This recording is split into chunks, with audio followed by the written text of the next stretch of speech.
Holy smokes everyone, we got some huge news today. In this video, I'm going to be going over the latest statement the Federal Reserve has said about interest rates, inflation, the reverse repo market operations, and when it will finally start talking about lifting interest rates. This completely spooked the markets today, and I break down exactly what this means for all of us. So let's not waste any time, anyone. Let's get straight into it. Okay, so it says here the Fed moves up its timeline for rate hikes as inflation rises. The Federal Reserve on Wednesday considerably raised its expectations for inflation this year and brought forward the time frame when it will raise interest rates next. And this is what I've been talking about, everyone. I've been warning that inflation is going to get out of control. They're going to have to lift interest rates sooner, and this is going to be, pretty dire for the markets. But it all comes down to, will the Federal Reserve actually do it, or they're just going to keep talking or just keep bluffing? Yeah, we'll taper when things get out of control. But inflation's already out of control and they're not tapering. However, the central bank gave no indication to when it will begin cutting back on its aggressive bond buying program, though Fed Chairman Jerome Powell acknowledged that officials discussed the issue at the meeting. So again, they speak in riddles and tongues, and they're not going to tell you straight, oh, inflation's out of control, we're going to taper next month and start hiking rates. But this is the first kind of language where they're saying they are discussing it and inflation at their meetings. And some other Fed chairs are part of the 12 other central banks. Some of them are debating with the Fed, telling them, like the Dallas Fed chair, saying, look, it is time to start talking or thinking, or even use your mind to start thinking about lifting interest rates. And so it says here, you can think of this meeting that we had as a talking about meeting. Okay, so it says here, this is the meeting about talking about tapering. Powell said in a phrase that recalled a statement he made a year ago that the Fed wasn't thinking about rates.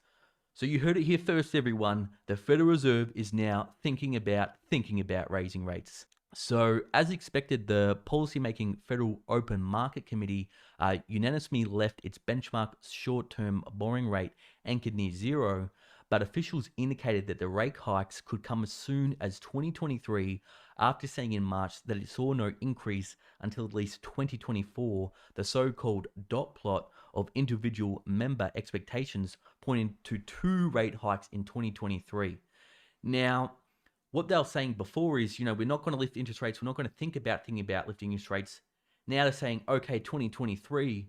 Well, I wonder what's going to happen in 6 months or 3 months if inflation does keep getting higher. Will they bring those rate hikes to 2022? So that's something we definitely have to look at, everyone. Though the Fed raised its headline inflation expectations to 3.4%, well, we all know inflation is much higher than 3.4%. Shadow Stats has inflation at 8.5%, which I think is much more realistic because, again, they changed the way they record inflation in the 80s and in the 90s. This is a full percentage point higher than March projection. The post-meeting statement continued to say that inflation pressures are transitory. Well, it's now been transitory for about a year, so I don't think it's transitory. And what you have to know is, say, for example, if prices go up, 50%, and then they fall 25%, and then the Fed says, oh, I told you it was transitory, but prices are 25% higher than they were before. So it's still going to hurt people's purchasing power and people's cost of living. So the raised expectations come amid the biggest rise in consumer prices in about 13 years. So that's crazy, everyone. The biggest rise, and this is official data again, in 13 years. But still, the Federal Reserve saying, you know what, I think we can squeeze out, a bit more. I think we can print a bit more money before we start tapering. So this is not what the markets expected, said James McKinnon, Deputy Chief Economist. The Fed is now signaling that rates would need to rise sooner, faster, and with forecasts suggesting 2 hikes in 2023, this change in stance jars a little with the Fed's recent claims that the recent spike is just temporary. Well, again, everyone, are you happy with a temporary increase in your cost of living? Of course, Jerome Powell can handle it with his $1 million salary and his $10 million portfolio in BlackRock, but a lot of the working class people and middle class, they can't afford temporary inflation. So markets reacted to the Fed's news with stocks falling and government bonds yields higher. You can see that spike there. It's now at 1.55. So, but again, yield should be much higher. But because the Federal Reserve is buying all these US Treasuries, it's keeping yields low. They're pretty much doing what the RBA is doing in Australia, yield curve control. Even with raised forecasts for this year, the committee still sees inflation trending to its 2% goal over the long run. Well, again, it's much higher than 2%, everyone. And here's the thing, if it goes up to 6, 7, 8%, and then it goes down to 2 or 3%, well, now inflation is compounding at a higher rate. So it says here, our expectation is these high inflation readings now will abate, Powell said at his post-meeting news conference. Well, again, the damage is already done and it'll be compounding at a higher rate. Powell also cautioned about reading too much into the dot plot, saying it is not a great forecast of future rate moves. Liftoff is well into the future, he said. So again, he's saying, don't panic, guys. The interest rate hikes are, they're going to be later. Don't worry, just keep taking on debt. We'll deal with the issue later. What they always say. And then, the issue comes and then bam, it hits them in the face.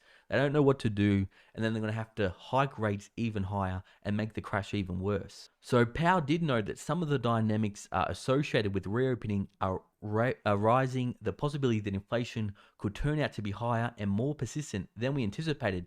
So he's now admitting that it is going to be higher and it could be more persistent than anticipated. And he kind of said there that he doesn't really know how long it's going to take. So Powell said progress towards the Fed's dual employment and inflation goals was happening somewhat faster than anticipated. He particularly noted that the sharp rebound in growth that now has the Fed seeing GDP 7% in 2021. So again, we've got booming economy, we've got booming inflation, and I'm sure the unemployment rate will go down once a lot of these unemployment benefits get taken away, and that'll motivate people to, get back in the workforce. But unfortunately, a lot of these jobs coming back, are low paying hospitality or service jobs. So much of the rapid growth reflect the continued bounce back in activity from depressed levels, and the factors more affected by the pandemic remain weak but show improvement, he said. So the statement tampered some of the language of previous statements since the COVID-19 crisis since last year. So the FOMC had said the pandemic was causing tremendous human and economic hardship across the United States and around the world. So Wednesday's statement instead noted that progress vaccinations had made against the disease, noting that the indicators of economic activity and employment had strengthened. The sectors most adversely affected by the pandemic remain weak but show improvement. So investors were watching the meeting closely for statements about the officials seeing the economy undergoing rapid expansion since the depths of the pandemic in 2020. And this is exactly what we got. We are seeing proof that the economy is starting to overheat, especially in the housing market. So recent indicators show that some respects of the US is expanding at the fastest rate since World War II. So again, we're growing at the fastest rate since World War II, but the Federal Reserve is saying, no, we haven't really made a substantial progress towards our goals. That's pretty much his response to every question. Like a robot, we have to make substantial progress towards our goals. But that growth has also come with some inflation. I would say a lot of inflation. And a central bank has faced pressure from various sources to at least start curtailing at least the 120 billion in bond purchase it is making each month. But again, Jerome Powell didn't want to mention when he's going to start doing that. So then that makes people's investments decisions a lot harder because the Federal Reserve isn't being transparent. So at his post-meeting news conference, Chairman Jerome Powell noted the Fed officials had discussions on the progress made toward inflation and employment goals relative to asset purchases and will continue to do so in months ahead. So it'll be very interesting to see what they say in next month. We have to have all eyes on the inflation data for next month to see if they do start admitting they're going to start tapering. So the markets had been looking for the possibility that the committee would address its open market operations where it provides short-term funding for financial institutions.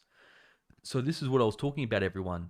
The so-called overnight repo operations, aka the reverse repo operations, where the bank exchanges high-end collateral for reserves. So the Federal Reserve is selling US Treasuries to the banks because they got too much cash. But if they put that cash in the bond market, the bond yields in the short term, the 1, 2, 3 month yields are going to go negative. Have been seeing record demand lately as institutions look for any yield above negative rates they're seeing in some markets.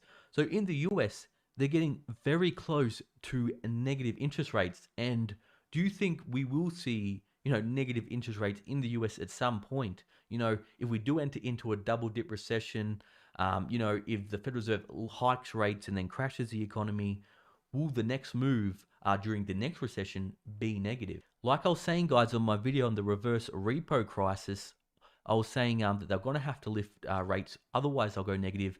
And I was also saying how the money markets, where people put their money to get a fixed income return, they're pretty much losing money and going bust because there's not many places for them to put money to get a yield on short-term income.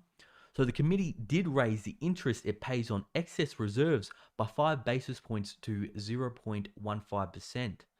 So again, this is just to keep bailing out the banks, make the banks richer, and get money that they're parking at the Fed, get some interest on that money.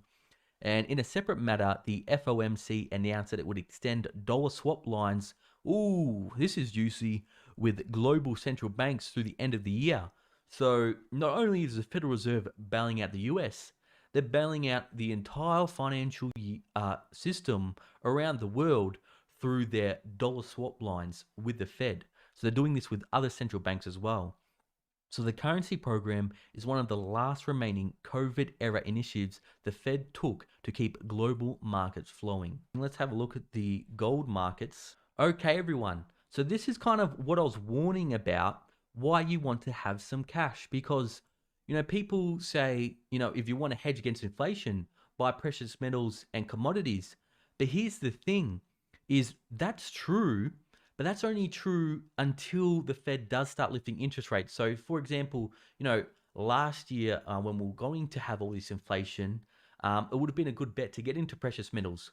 But now that the Federal Reserve is talking about or thinking about lifting interest rates, everything priced in the dollar will go down. And so gold is down around 1.4% at the moment, silver down 1.1%. So again, that's why I was saying it may be a good idea to have some cash on the side as well. Let's look at Bitcoin. Bitcoin's down around 3.22%. So even though, we've had a rally from 31,000 to 40,000 in Bitcoin, we're still kind of in a bearish range here. It's just still kind of hovering around 30,000 and 40,000. And really what it needed to do was break this 42K range or 43K range to break the bearish trend. So until it breaks 42 or 43K, I won't turn bullish again on Bitcoin. Okay, so the dollar is nearly up 1%. Again, guys, this is what I was warning about. Everything priced in the dollar, when the Fed starts mentioning interest rates will go up, the dollar will strengthen when they lift interest rates. And then things like commodities, like gold, silver, precious metals will fall. And that's why I said, don't sell everything, but you may want to have some cash on the sidelines. Wow, so lumber has broken $1,000. So it was around $1,700 and now it's down to around $967. So yes, lumber is falling. That doesn't mean, inflation is going away. There's just a lot of speculation in the futures market because these are the future market prices of lumber. But hey, if lumber does keep crashing, then hopefully it'll get cheaper to build a house because the cost to build a home has been getting out of control lately. So everyone, that was just a quick update where the latest is happening with the Federal Reserve. I hope you enjoyed, and of course, for all my loyal viewers and subscribers still watching, you're awesome. If you haven't already, please tap that like and subscribe button. I'll keep you all up to date with the latest financial news around the world. And if you're bored, I'll put up some other videos here. I'll see you all there.